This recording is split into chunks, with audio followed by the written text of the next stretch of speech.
I can't wait to sort of talk to you about the Geelong, this scandal with the AFL and who knew what when. And we were just talking before about even the notion of the contract in the first place. How do you personally feel about that as a former player? Yeah, it surprised me. I wouldn't have thought that would happen. And so it's hard to understand it all, but you would love to have, like, they've all done, Craig Drummond, the president at the time, he put out a statement. Then also you've had Steve Hocking come out and speak at Geelong. The medical officer, we haven't heard from him. Chris Scott has said, I didn't know anything about it. So there's all been sort of dribs and drabs, and then obviously he said it was a misstep, but it's bigger than a misstep. As I said on the Sunday Footy Show yesterday, you just feel that if ever you get to a point where you don't have full faith in the player and you say, okay, can you sign this because we're worried if you get a head knock, we don't want to have legal action against us, that the player shouldn't be signed in the first place, and you should just shake the player's hand and say, we're really concerned about your health and well-being. We're not going to give you another contract. Whereas in this case, he got the contract, but they're signing away any action against them as a club. There is a perception within the football public now that there's a different set of rules for Geelong than every other club in the AFL. What's your view? I think they're a good club, Geelong, but some will say that in the industry. You'd have to go case by case. There's Tyson Stengel had his moment in a nightclub, and there's been a few other incidents, but some will say that they're a mature club and they just handle things well and that. So I'm not sure. I'd have to go through each situation with that. Some people feel that the salary cap and the way they've potentially done things there as well. But again, I'm not to know the books and the deals that have done, so I don't really want to comment on that one. No, that's fair. Yeah. That's fair. Well, how do you think things will play out then this week with the AFL and the Geelong Football Club? Yeah, well, I look forward to hearing how they obviously document exactly what went on, and I hope we get to hear a fair bit of that.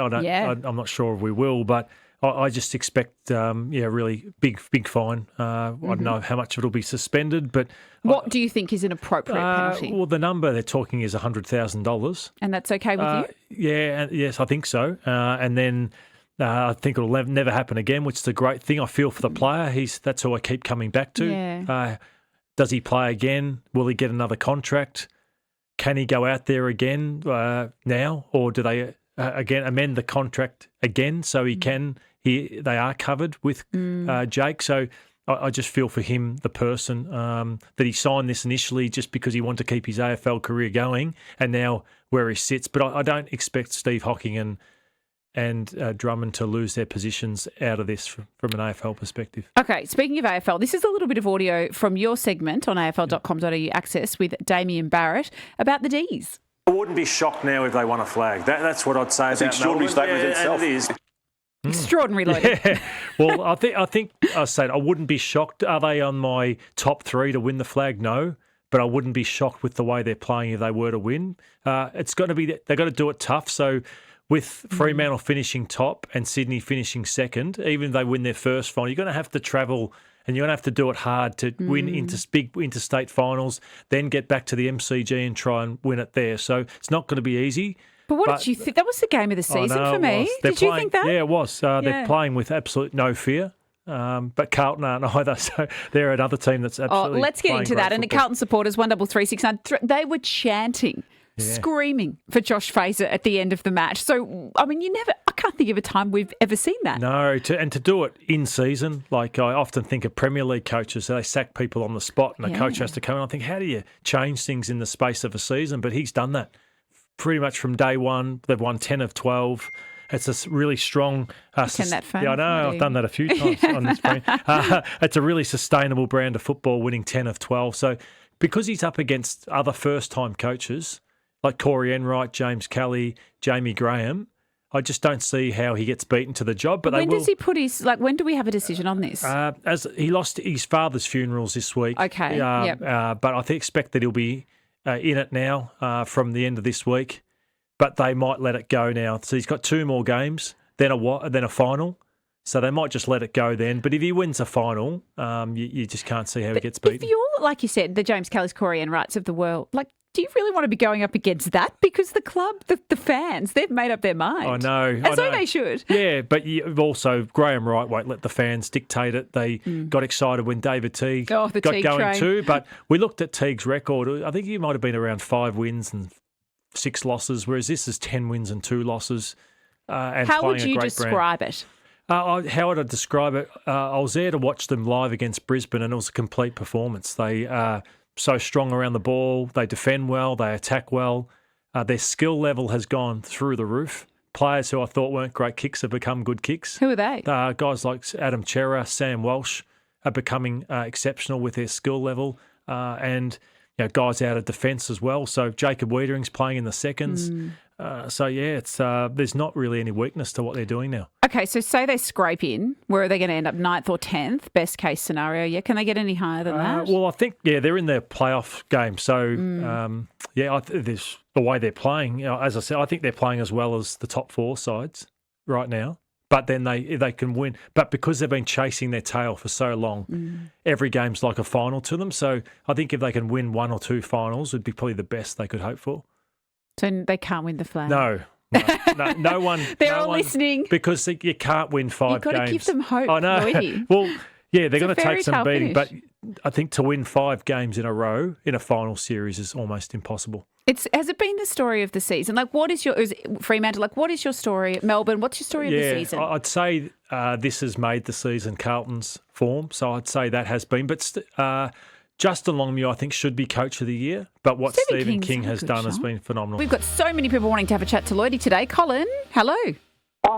Hello, Matthew Lloyd. Hey, Don't Colin. you remember the Bulldogs in 2016? They won every week and they won the flag. Didn't they go to Perth and Brisbane? They did. But they had the bye. They did, didn't they? and now it's the wild card. That's an extra win you got to do. So yes, they are the one outlier from a 5 to 8 sort of side who have done it. And Brisbane Lions lost their first final, had to play every week last week, so it can be done, but it's even harder this year because there's an extra game you have to win in the finals. We have a number of Hawthorn supporters wanting to send you messages. Does Matthew think Hawks have a chance to win the premiership, says Ron. And Michael from Mornington says, I'm a Hawks supporter and I'm concerned that the Hawks are flat track bullies and do well against bottom teams but struggle against quality teams. So there's 2 questions on Hawthorn. Yeah, that is, they haven't beaten a high-ranked side since early in the season, and they've lost to the top side. So yeah, the jury's out on them. They were very, very poor the other night on Friday night against Brisbane,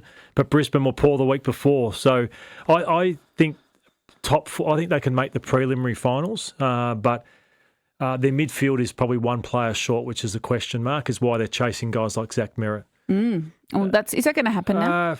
Well, he's there and available for them at the end of the year. But they certainly do need to add 1 more. Because we haven't even got to the Essendon issue. So when's that going to be announced? Like, I thought it was going to be this week. Yeah, so they've done all their interviews, but now there's no real rush for them. That's all, because Carlton and Essendon aren't looking for the same person. So there's really no rush. So they're still doing a little bit more due diligence or getting even more guys in to chat a couple more times. It doesn't sound like, though, that all the Murray Davis from Adelaide and Jamie Graham aren't being mentioned too much. It's been a lot around Mark McVeigh and James Hird. Yeah. Okay, and Theo says, hi, Lloydie. How can Chris Scott and Geelong get away with saying Scott didn't know about the contract and it wasn't in his realm of responsibility? Concussion is an enormous issue for player welfare. Hird and Essendon got hung out to dry because Hird didn't know, brackets he should have, regarding that saga, and nothing was proved. The AFL should apologise to Essendon and Hird. Yeah, it's a good question around what should a coach know and what shouldn't they. But in terms of an amendment to a player's contract, I'm not sure a coach is going to be told or be across that. So I think it'd be unfair on Chris Scott, that one. And Michelle's rung in about the Blues. Are you a Blues supporter, Michelle? I sure am, and I think it's a pattern. We seem to bring in new coaches and we get on a high and we have all these wins, but it never seems to stick. So does it make you wonder that it's something more in depth that's going on with the club? Yeah, in terms of that, like the coteries and things like that have always been an issue at Carlton and at Essendon. And at Essendon. And it's sort of... altered decisions. Obviously, Mick Malthouse, Brett Ratton. Then they thought Mick Malthouse was the one that could maybe finish. That wasn't the right choice for them at that time. And then Brennan Bolton came in, and then they've had David Teague, Michael Voss. Now Josh Fraser. So there's never any guarantees. It's a brutal business. Only it's a tough. When you list them all, it's actually crazy, isn't it? How many they've gone through. You forget. And that's where you're fortunate if you can have a coach who can be there for 10 years, and that helps with stability. And you need support. You need a good footy but you're boss. happy with the list, board. Aren't you, at Carlton now? Well, the list didn't look as good 10 or 12 weeks ago. So that's where good coaches make players better. I've had kids drafted from my footy program at Haileybury, and I think Sam Mitchell runs a fantastic program. So Connor McDonald is a guy that's just done great things at Hawthorn. Did you know when he played for you that he was going to make it? I knew he was going to get drafted. I didn't realise he'd just be this good at AFL level. So that I see the ticks for programs, and then other boys I think could be better, but might go into programs that maybe aren't as good, and then they don't have the careers you'd hope for. So that sometimes it's fortunate. I was going to say a little bit luck of the draw, isn't it? When you're drafted to, yeah. Yeah, Michelle, great question. And Paul, hello. Good afternoon, guys. I was just thinking, with Formula One's Drive to Survive, where they focus on a team per episode, imagine what the episode for Carlton would be like if there was a TV format for the AFL. Could you imagine the year, Paul, that Michael Voss tackled those 2 youth offenders down with the knife? Yeah. Could you imagine that? Imagine that. And then the drama this year with the sacking of the coach. I'd watch that, Paul, would you? Absolutely. I think it'd be a good target for the AFL to look at investigating, because it's people love their AFL and they love to follow up. And I think at the end of the season and just before the season opener next year, we get the recap of what happened in 26, like they do with F1, and it would be a really good format.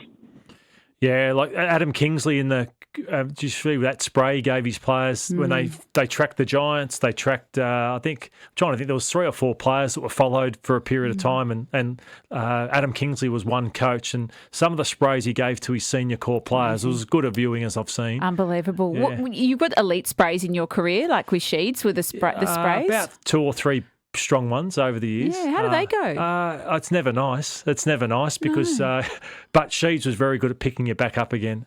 So I loved him as a coach like that. But yeah, copped some good ones.